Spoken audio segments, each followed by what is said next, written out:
Okay, so I want to talk about shitty people.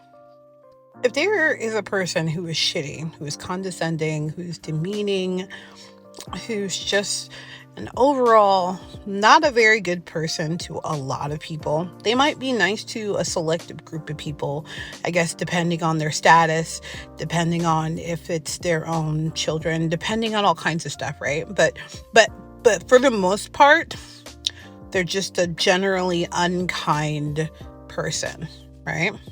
I'm not trying to be around that person. I don't care how much money they have. I don't care if we're related. I do not care because I don't like shitty people.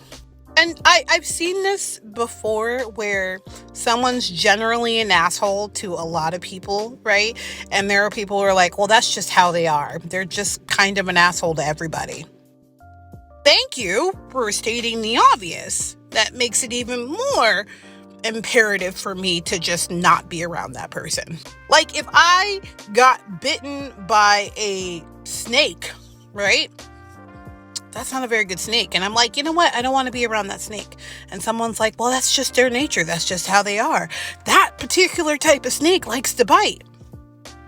Okay, so I'm going to avoid that snake. I'm not going to put up with it. I'm not going to tolerate it. I'm not doing anything but avoid that snake. Okay. And I'm the very same way with shitty people. And I just have a hard time sometimes when, people are just kind of like, oh, we're just going to put up with this crappy person because no.